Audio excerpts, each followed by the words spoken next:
विजय प्रभु यीशु ख्रीष्टको नाउँमा सबैजना जय मसीह। सबैजना सन्चो आरामै हुनुहुन्छ होला।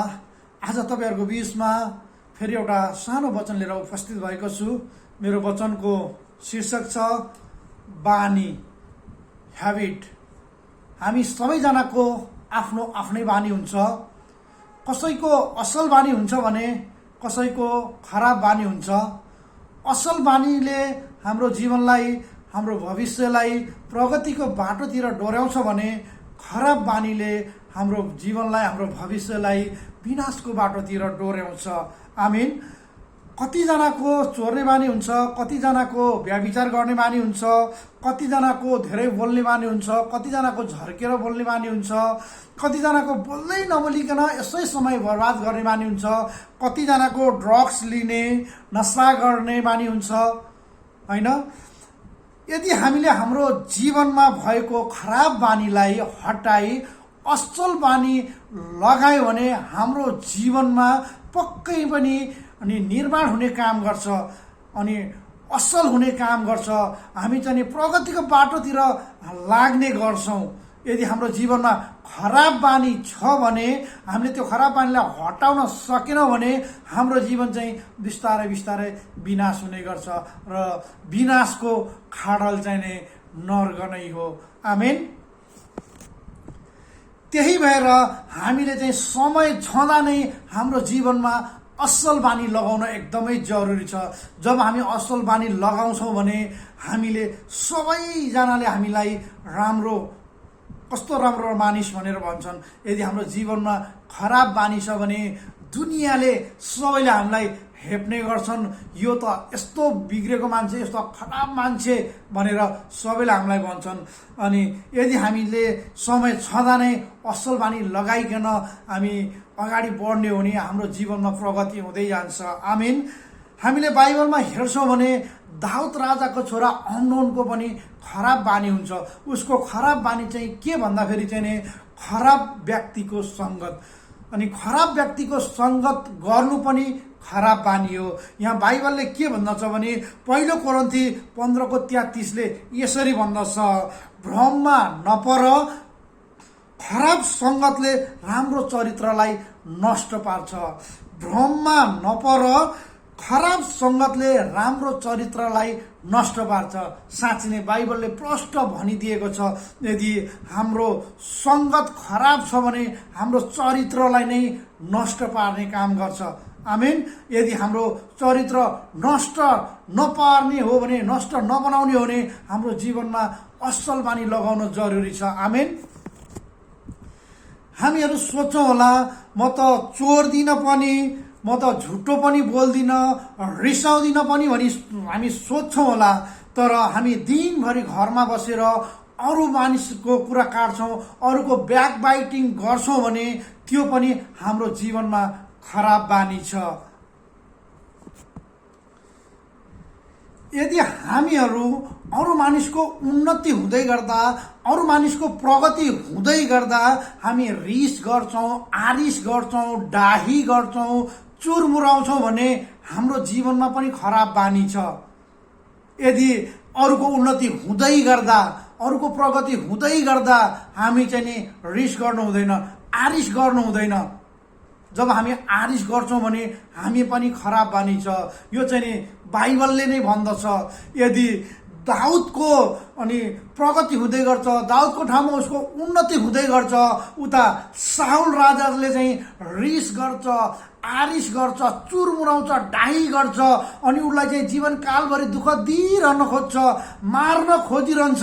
तर आखिरमा नोक्सानी चाहिँ साउलको हुन्छ र दाउदको त चाहिँ प्रगति हुँदै जान्छ, झन् प्रगति हुँदै जान्छ। आज हामीलाई कति मानिसहरूले दुःख दिइरहेको होला, हामीलाई हाम्रो प्रगति हुँदै गर्दा रिस गरिरहेको होला, आरिस गरिरहेको होला, चुरमुराइरहेको होला। तर विश्वास गर्नुहोस्, यो चाहिँ बाइबलले भन्दछ, जति हामीलाई अरू मानिसहरूले खेदो गर्छन् नि त्यति नै हाम्रो चाहिँ प्रगति हुँदै जान्छ। हामीले चाहिँ यसरी बुझ्नुपर्छ। किनभने जब हामी पनि अनि राम्रोसँग बढ्न थाल्छ, हाम्रो जीवनमा फल लाग्छ नि, मानिसहरूले झटारो हान्छन्। साँच्चै नै फल लागेको रुखमा नै त मानिसहरूले झटारो हान्छन्। यदि फल नभएको रुखमा, पातै मात्रै भएको रुखमा कसैले पनि झटारो हान्दैनन् नि। यदि तपाईँलाई कसैले झटारो हान्दैछ भने तपाईँहरू खुसी हुनुहोस्, किनभने तपाईँमा फल लागेको छ। आमेन। अनि आज म सबैजनालाई एउटा वास्तविकता कुरो बताउन के चाहन्छु भन्दाखेरि, यदि हामी आज कसैको उन्नति हुँदै गर्दा, कसैको प्रगति हुँदै गर्दा, कसैको घरमा ठुलो आशिष आउँदै गर्दा हामी रिस गर्छौँ, आरिस गर्छौँ, चुरमुराउँछौँ, डाही गर्छौँ भने हाम्रो प्रगति कहिल्यै पनि हुँदैन। विश्वास गर्नुहोस्, हाम्रो प्रगति कहिल्यै पनि हुँदैन। यदि हाम्रो प्रगति हुन चाहन्छौँ भने, हामीमा उन्नति भएको हामी देख्न चाहन्छौँ भने, अरूको घरमा ठुलो आशिष आउँदै गर्दा हामी उहाँहरूसँगै सहभागी हुन जरुरी छ, किनभने परमेश्वरले चाहनु भएको पनि यही नै हो। हालेलुया, आमेन। हामी बाइबलमा हेर्छौँ भने वचन परमेश्वर हुनुहुन्थ्यो, उहाँ देहधारी भएर शरीरमा नै आउनुभयो, अनि हामी विश्वास गर्छौँ उहाँ येशू ख्रीष्ट नै हुनुहुन्छ भनेर। अनि आज हामी येशू ख्रीष्ट संसारमा रहँदा, संसारमा सेवकाई गर्नुहुँदा को राम्रो बानी हामी आज हेर्नेछौँ। उहाँको चाहिँ 3वटा राम्रो बानी थियो, असल बानी थियो। आज त्यो बानीलाई हामी हेर्नेछौँ। पहिलो बानी थियो उहाँको प्रार्थना गर्ने बानी। प्रार्थना गर्ने बानी मर्कुसको पुस्तक 1 अध्यायको 35 पद। मर्कुसको पुस्तक 1 अध्यायको 35 पद। उहाँ त्यहाँ चाहिँ यस्तो भनेको छ कि उहाँ चाहिँ बिहान उज्यालो हुनुभन्दा धेरै पहिला उठेर अनि एकान्त ठाउँमा जानुहुन्थ्यो र त्यहाँ प्रार्थना गर्नुहुन्थ्यो। आज हाम्रो जीवनमा चाहिँ हामी के गर्छौँ भने, मन पर्यो भने प्रार्थना गर्छौँ, मन पर्यो भने प्रार्थना गर्दैनौँ। हामी आज हाम्रो परिवारमा पनि अनि कोहीले एउटा कुनामा फर्केर प्रार्थना गरिरहेको हुन्छ, कोही एकातिर फर्केर प्रार्थना गरिरहेको हुन्छ। आज हामी घरमा छौँ भने एकतामा प्रार्थना गर्न जरुरी छ। आज हाम्रो जीवन कस्तो तरिकाले बितिरहेको छ, हामीले प्रार्थना कतिका गरिरहेका छौँ, होइन? आज हामी येशू ख्रीष्टले त प्रार्थना हरेक दिन, हरेक बिहान, हरेक साँझ चाहिँ प्रार्थना गर्नुहुन्थ्यो भने आज तपाईँ र म त झन् यस संसारमा छौँ। प्रार्थना गर्न एकदमै जरुरी छ। हरेक समय प्रार्थना गर्न एकदमै जरुरी छ। आज हामी प्रार्थनाको जीवन छैन भने हाम्रो जीवनमा कुनै कुराको पनि सफल हुँदैन। आमेन। दोस्रो नम्बरमा के छ भने परमेश्वरको राज्यको प्रचार गर्ने। परमेश्वरको राज्यको प्रचार गर्ने। मर्कुसको पुस्तक 1 अध्यायको 38 पद।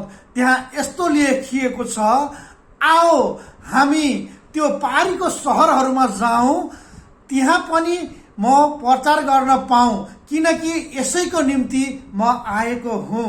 साँच्ची नै येशू ख्रीष्ट के भन्दै हुनुहुन्छ? साँच्ची नै आओ हामी त्यो पारीको सहरहरूमा जाउँ, त्यहाँ पनि म प्रचार गर्न पाऊँ, किनकि यसैको निम्ति म आएको हो। साँच्ची नै आज येशू ख्रीष्टलाई प्रचार गर्न के को खाँचो छ र, के को जरुरी छ र, होइन? उहाँ त परमेश्वरको पुत्र हुनुहुन्थ्यो। उहाँले जे भन्यो त्यही गर्न सक्नुहुन्थ्यो। उहाँले विभिन्न किसिमको रोगहरूलाई निको पार्न सक्नुभयो, निको पार्नुभयो। अनि आधी तुफानलाई पनि शान्त पार्नुभयो। उहाँ पानीमाथि पनि हिँड्नुभयो। अनि कति भूत आत्माहरूलाई उहाँले निकाल्नुभयो, होइन? तर पनि उहाँ चाहिँ नि आओ हामी त्यो पारीको सहरहरूमा जाउँ, किनकि त्यहाँ पनि मैले प्रचार गर्नु परेको छ भन्दै हुन्छ। आज तपाईँ र म कतिको प्रचार गर्दैछौँ? आज हामी एकअर्कालाई कति सुसमाचार सुनाउँदैछौँ? प्रभुको बारेमा कति गवाईहरू दिँदैछौँ? साँच्चै नै हाम्रो यीशु ख्रीष्ट यस्तो हुनुहुन्छ, होइन? उहाँले चाहिँ मरेको लाजरसलाई पनि जीवित पार्नु भएको छ, होइन? उहाँले भूत आत्माहरूलाई निकाल्नु भएको छ। आज येशूको गवाई हामीले कतिजनालाई बाँडेका छौँ? परमेश्वरको अनि राज्यको प्रचार कतिको गरेका छौँ, होइन? आज परमेश्वरको राज्यको प्रचार गर्न एकदमै जरुरी छ। आज जब हामी परमेश्वरको राज्यको प्रचार गर्छौँ नि, परमेश्वरले हामीलाई यही नै हो छोरा, मैले चाहिँ नि तँबाट चाहेको भन्नुहुन्छ। आमीन। त्यही भएर हामी पनि परमेश्वरको राज्यको प्रचार गर्न कहिले पनि पछाडि नहटौँ, कहिले पनि लाज नमानौँ। जब हामी लाजमा पर्छौँ नि हामीले कहिले पनि केही गर्न सक्दैनौँ। परमेश्वरले के भन्नुभएको छ वचनमा, हेर तिमीलाई कहिले पनि म शर्ममा पार्ने छैन भन्नुभएको छ। त्यही भएर परमेश्वरले हामीलाई कहिले पनि शर्ममा पार्नुहुन्न, लाजमा पार्नुहुन्न। यदि परमेश्वर हाम्रो साथमा हुनुहुन्छ भने, हामी सँगै हुनुहुन्छ भने, हामी जस्तो सुकै ठाउँमा गएर बोल्न परे तापनि, परमेश्वरको राज्यको प्रचार गर्न परे तापनि हामी कहिले पनि लजाउने छैनौँ, शर्माउने छैनौँ। आमेन। अर्को तेस्रो नम्बरमा यस्तो छ भने, तेस्रो नम्बरको के छ भने पिताको इच्छालाई खोज्ने बानी। साँच्ची नै पिताको इच्छालाई खोज्ने बानी यीशु ख्रीष्टको थियो। अनि के भन्छ लुकाको पुस्तक 22 अध्यायको 42 के भन्छ भने, हे पिता हुन सक्छ भने यो कचौरा मबाट हटाइदिनुहोस्, तर मेरो इच्छा होइन तपाईँको इच्छा पुरा होस्। साँच्ची नै आज हामीमा कस्तो बानी छ।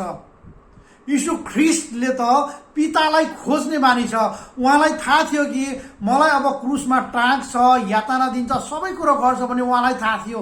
तर पनि उहाँले प्रार्थनामा यो भन्दै हुनुहुन्छ, होइन, पिताको इच्छालाई खोज्दै हुनुहुन्छ। हुन सक्छ भने पिता यो कचौरा मबाट हटाइदिनुहोस्, तर मेरो इच्छा होइन तपाईँको इच्छा पुरा होस् भन्दै हुनुहुन्छ। आज तपाईँ र ममा कस्तो अनि इच्छा छ? हामी पिताको इच्छालाई खोज्छ कि खोज्दैनौँ? यदि हामीले जे काम पनि गर्छौँ हामी आफ्नो इच्छाले गर्छौँ भने त्यो काम सफल हुँदैन। साँच्ची नै हामी बिजनेस गर्न चाहन्छौँ भने हामीले पहिला पिताको इच्छालाई खोज्न जरुरी छ। प्रभु मैले यो बिजनेस गर्दैछु कस्तो हुन्छ, पितासँग सोध्न जरुरी छ। प्रार्थनामा पिताको इच्छालाई खोज्न जरुरी छ। यदि तपाईँ बिजनेस गर्दै हुनुहुन्छ, पिताको इच्छा छैन, पितालाई नसोधिकन तपाईँले आफ्नो बिजनेस सुरु गर्नुहुन्छ भने तपाईँ घाटामा पर्नुहुन्छ, तपाईँ ऋणमा पर्नुहुन्छ अनि तपाईँ डुब्नुहुन्छ।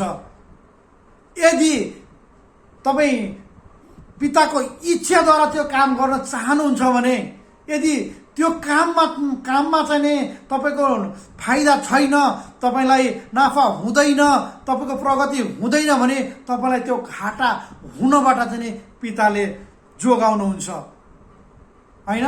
त्यही भएर आज हामीले हरेक काम गर्दाखेरि चाहिँ नि पिताको इच्छालाई खोज्न एकदमै जरुरी छ। जबसम्म हामी पिताको इच्छालाई खोजेर हामी काम गर्दैनौँ, हामी सफल हुन सक्दैनौँ, सफल जीवन जिउन सक्दैनौँ। यदि हाम्रो जीवनमा चाहिँ नि पिताको इच्छालाई खोजेर अनि हिँड्यौँ र पिताको इच्छामा काम गर्यो भने जस्तो सुकै सङ्कष्टमा पनि, जस्तो सुकै महामारीमा तापनि, जस्तो सुकै परिस्थितिमा पनि पिताले त्यस कामबाट हामीलाई प्रतिफल दिनुहुन्छ, हामी त्यस काममा सफल हुन्छौँ। यदि पिताको इच्छालाई नखोजिकन हामी काम गर्छौँ भने हामी चाहिँ अवश्य नै त्यो काममा हामी डुब्नेछौँ, हाम्रो नोक्सान हुनेछ, हाम्रो घाटा हुनेछ र हामी प्रगतिको बाटोमा कहिले पनि हिँड्न सक्दैनौँ। यदि हामी पिताको इच्छालाई खोजेर वचन अनुसार हामी हिँडेर काम गर्यो भने पिताले अवश्य नै आफ्नो छोराछोरीलाई दुःख भएको देख्न चाहनुहुन्न। पिताले जहिले पनि आफ्नो छोराछोरी एकदम सुखमा जिएको चाहनुहुन्छ। त्यही भएर हामीले पिताको इच्छालाई खोज्न एकदमै जरुरी छ। साँच्ची नै आज हामी जबसम्म पिताको इच्छालाई खोजेर पिताको इच्छामा हामी हिँड्छौँ नि, परमेश्वरले हरेक काममा हामीलाई सफलता दिनुहुन्छ। आमीन। त्यही भएर हामी हरेक समयमा, हरेक क्षणमा यो यीशु ख्रीष्टको यो 3वटा बानीलाई अपनाउन जरुरी छ। 1 नम्बरमा प्रार्थना गर्ने बानी, दोस्रो नम्बरमा परमेश्वरको राज्यको प्रचार गर्ने बानी र तेस्रो नम्बरमा पिताको इच्छालाई खोज्ने बानी। यो 3वटा अनि कुराहरू हाम्रो जीवनमा छ भने हामीले जीवन जिउन धेरै असल हुन्छ, धेरै सजिलो हुन्छ। आज त्यही भएर हाम्रो जीवनमा भएको खराब बानीलाई हटाई असल बानी हामीले जीवनमा लगायौँ भने हाम्रो जीवन पक्कै पनि निर्माण हुने काम गर्छ। आमिन। हुन्छ, यो वचन सुनेर सबैजना आशिषित हुनुहोस् भन्दै यो वचनलाई यहीँ राख्दै फेरि पनि सबैजनालाई जय मसीह।